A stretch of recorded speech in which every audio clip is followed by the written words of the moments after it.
Hello, 4 o'clock class. It's the great Mike Amori. I took a look at your games that you played in class. Really nice.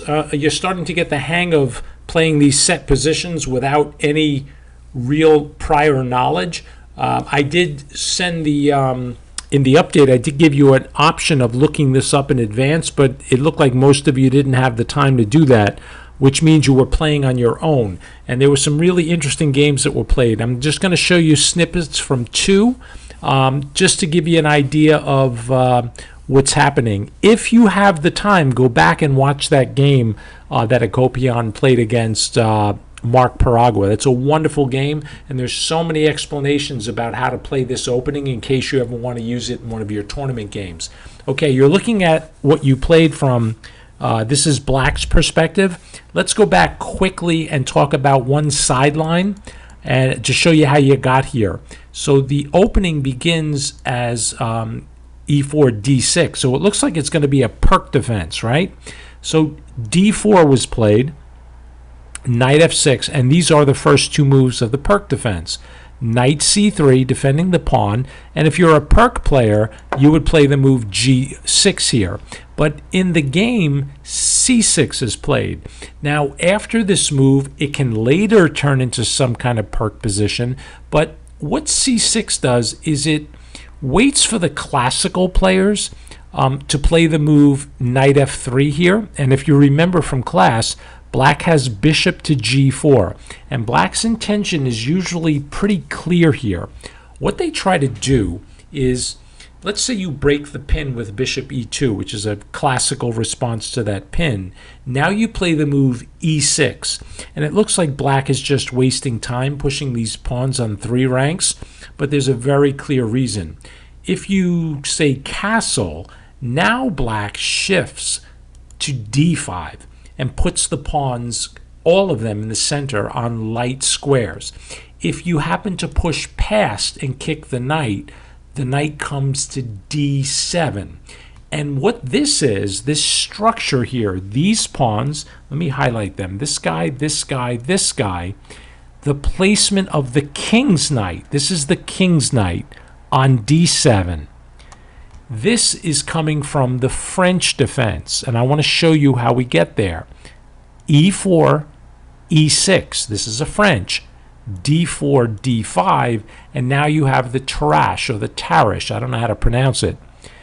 The reason Knight D2 is played, they certainly could have played Knight to C3, is to avoid this pin and to play somewhat of a closed position at the beginning, because Black, after Knight F6, will get hit with the move E5, and this has been played a gazillion times. The knight goes to D7. Now, does this look familiar? Let's go back to the other position. Now, you guys at this point have to be amazed at how quickly I can set up pieces and put the highlights in with the green marker. I'm impressed myself. This is a Tarish structure. The pawns and the king's knight on D7, but with one huge difference. You guys see what it is? Let me show you the Tarish. And here is the one coming from this defense you're looking at now. It's the light squared bishop for Black. It's out of the chain. It's highly effective. In the Tarish, it's going to take a long time for this piece to get into play. Okay, so that's one of the tricks that comes out of this opening. But as I've told you many times in the past, nothing is for free in chess. So if you play Knight C3 as white and get hit with this move C6, if you happen to know this stuff, C6 doesn't really put any pressure on white. So it gives white a chance to play the ultra-aggressive F4, which is the position we played from in the game. Now, another advantage of having the pawn on C6 is you open the D8 A5 diagonal, and that allows you to play Queen A5 with a threat. I actually got this in a game where my opponent missed that I could just take the pawn on E4 because of the pin, and I still ended up losing the game because white gets some compensation for that pawn, and plus I didn't play that well. Anyway, with Queen A5 with a highlight, you should see that this knight is pinned. So one of the ways for white to play is to play bishop to D3, and then black strikes in the center with e5. If you are going to allow your opponent this broad center with 3 pawns, a trio of pawns in the middle, you must strike at that center. If you don't, they will advance on you, knock your minor pieces away, and you will get smushed. So remember these ideas. If your opponent has a big center, you can find some tactical means to put pressure on the pawns. You see how the queen and the knight are pressuring e4? And as soon as that pawn is defended, you pressure all the dark squares. Now from here, I want to show you clips of 2 games that you guys played. One, I want you to take a look at what Ivan and Ruben did. Ivan decided to trade everything on e5, which has been done before. And I guess his thinking was that if you trade everything, you will expose the queen to the move knight f3. And there's absolutely nothing wrong with doing that. It is important to keep an eye on the e5 square. So Ruben just backed up the queen here. But I want to show you the possibility of something that happened in their game.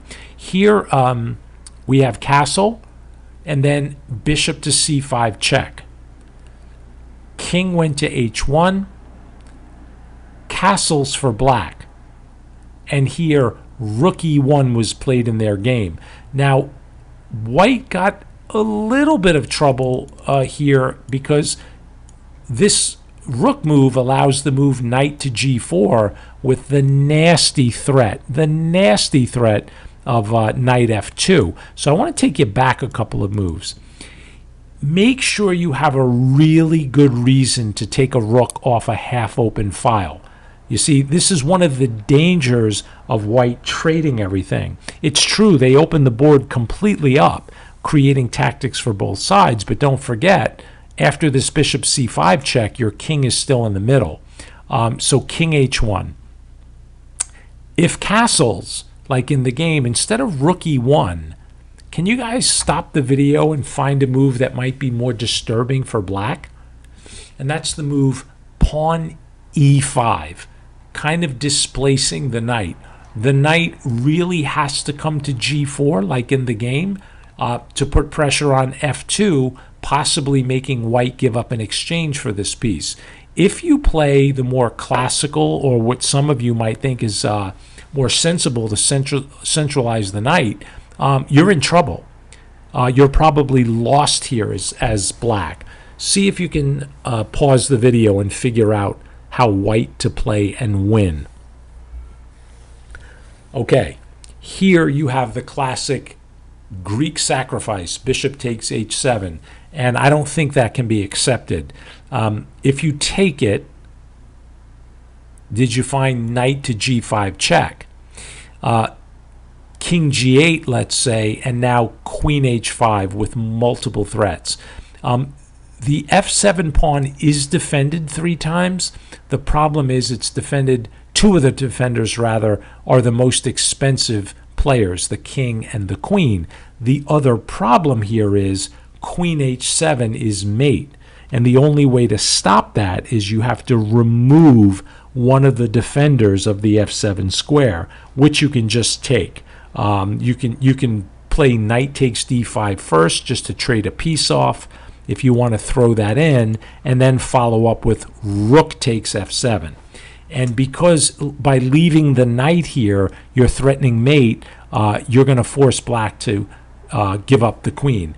Can the queen take the rook here, however? I don't think so. What happens on queen takes rook? Stop the video. Okay, it's mate in 3. If you take the rook, you just check, only move, check, only move, checkmate. A simple mate in 3. Make sure you see it from here.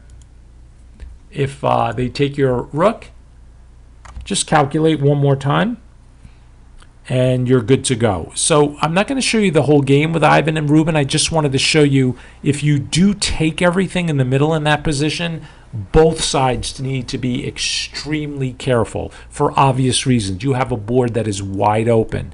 And let me just take you back to where all those trades took place, to this position. and the warning bells should be going off for both players. There's only one center pawn left. Black is a little behind in development. Well, it's not terribly bad, but they are a little bit behind, and they are going to lose a tempo here from that knight. So if you are going to trade everything off, keep in mind that there is risk for both players here. Okay. Now let's take a look at Malcolm and Andrew. I think Andrew actually had this is Andrew F., had the white pieces. Malcolm was playing black. And I remember in the middle of their game, I stopped Malcolm at one point and said, you moved a couple of pieces to the back rank. Are you a counter puncher? And as a coach, I'm going to ask that question because it appears that he doesn't mind playing positions where white has space, and he's almost inviting white to push too far. So if Malcolm turns out to be that kind of player, this type of opening would suit him well. It's provocative. It's like you're begging white to attack you, and if you learn some of the tactical tricks that you have in this position as black, it's a perfect opening. Another one is similar is the Caro-Kann. If you could play a hedgehog and a Sicilian, hopefully by now these names are starting to ring a bell with you birds. Okay, so let's take a look at Andrew and Malcolm. So Andrew developed his knight to e2, and a couple of other players did that as well. And here Malcolm played knight on b to d7. And this move is kind of in line with the what the opening is calling for. Black is playing what's known as a strong point defense. His strong point is e5. If he can maintain a pawn, preferably a knight on that square someday, he'll have good control over the board, and he'll have enough time to develop, get castled, and not get killed. If you don't have a strong point in the center and you allow these three pawns to move at will, you're probably going to get pushed off the board. Okay, so here we have castle by Andrew. And then bishop to e7. Now let me take you back for a minute. Instead of castling, if bishop d2 would be played, be very careful when that bishop is lining up with your queen. I have seen some players in this position just play queen c7. This is very common in the Scandinavian defense. The queen will come out to a5, hop back into c7, but notice that she's also got her eye on the e5 square. So back here, castle, bishop to e7, and now Andrew plays bishop to d2, and to his credit, Malcolm played queen c7. So this could have happened a couple of moves earlier, but by seeing the moves on the board as a coach, I'm happy because it appears that they both understand where the strong and weak points in the position are. Again, queen c7 is guarding the e5 square indirectly through the d6 pawn. Okay, Andrew plays rook f3. It's pretty clear what he wants to do. He's looking to put a real hurt on Malcolm here by sliding that rook over, and maybe it's time for Malcolm to just castle and say, okay, come get me. A nice defensive idea here would be, or a good example of what happens when you control a central square. The only way that white can really blow you up here is if they can open the board and get the pieces through. It would take a little bit of patience. You might want to slide the queen over to e1 and build up a little bit before, changing or trading all these pawns in the middle. I don't know why I say pawns sometimes. Not really a pond. It's a pawn. But if you trade right away the pawns in the middle, then you give the knight a chance to occupy a really good square. And tactically, it turns out your rook is not in terrific shape. You have to be real careful what to do with that rook. If you move it back home, you're going to get hit with this check. And you put your king in the corner, now knight f to g4, and there are some problems. The main problem here is black now has the tactical threat of playing knight takes bishop, followed by, as you can see, checkmate on h2. Again, why does this happen? be very careful releasing all the tension in the center with a series of trades that allows your opponent to occupy a square in the middle. Now, this isolated e-pawn, remember, the best blockader of an isolated pawn is very often a knight, because it can spring out from that pawn like no other piece can. This would be a terrific position for black. Malcolm didn't want to castle into that attack, but hopefully after seeing this video, he'll realize he can get away with it if he can maintain control of the center. It's very, very hard to overrun your opponent. Now let's chat a little bit about that. Why is that when you have control of the center that your opponent can't really run you over on the queen side or the king side? So in this case, if Malcolm had castled king side, he basically is limiting Andrew to attack on these three files. If you have a knight firmly planted on the e5 square, well, it's not easy swinging these pieces over because that knight from e5 is controlling white squares in your camp. So he's going to have enough counterplay from that position to fend off your attack most of the time. Of course, every position is individual, but in this particular case, I think Malcolm could have castled comfortably, and you might come under a little pressure, but I think he had the resources to defend this. Instead, he played pawn a6. He's perhaps looking to expand on the queen side and maybe develop the light squared bishop that way. Rook g3, attacking the g pawn. Again, you can probably castle to defend that pawn and live to tell about it. But here he played bishop f8, not losing, but clearly not the type of move you want to play in a position like this. By going completely backwards, you're really asking for white to open the position in a good way for him. Interesting move, however, was a4. So it looked like white was trying to put a clamp on the whole board. Malcolm played a5, and now d5, really trying to open up the game. And what does Malcolm do? He backs the second knight up. And I kept looking at this position even in the game. He's going to reroute the knight, but it's really not clear where he's going from b8. So he's kind of getting pushed back. Here was a nice little trick to remember. The center now, after the move d5 and knight b8, is locked to the point where you could play the move f5 here. And what f5 does is it permanently stops this pawn from moving. And now you'll see the difference. What does this knight do? It might hop itself out from here to here, but you have to always watch out for white taking on this square. And if you take for some reason, and you have this series of trades here, you'll see that the knight can't come out to c6, and there's always this annoying threat of f6. And if f6 ever comes, do you see both bishops, the knight, the queen, are all going to be in the position to kind of push through and break in. So I think after knight b8, he may have tried this move f5, which gives him a little bit of play. Instead, he played pawn takes pawn, and I don't blame him. He wants to open up the game. Pawn took back, queen f1, sliding pieces over to the king side, and then knight b back to d7. Maybe knight a6 here. Why? Because you have a post, you have a square on b4, and if you can get this knight to b4, you always have the option of getting rid of one of these bishops in case the light squares open up. Okay, I hope that makes sense. But the knight went to d7. It's only a couple of more moves I want to show you here. King h1, knight to c5, and I like the way he's playing now. He could have did it on b4, but with the knight on c5, black is at least trying for counterplay here.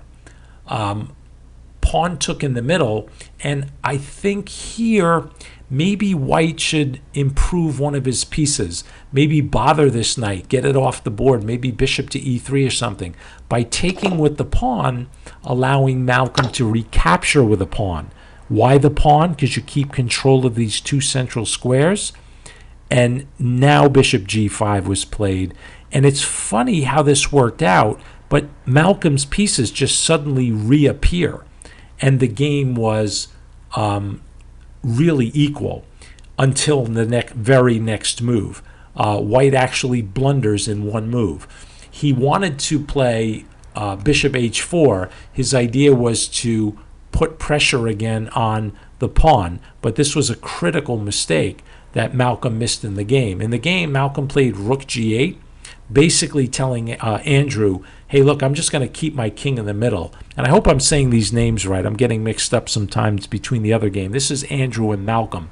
When he puts the rook on g8, he missed a tactical shot. You guys see what it is after bishop h4? Yep, it's the move knight h5, which hits the rook and the bishop at the same time, and white's going to have to shed a little bit of material. Okay, guys, listen, I'm going to call it here. I hope you learned some great ideas from your games. I certainly did. I will see you in class on Sunday.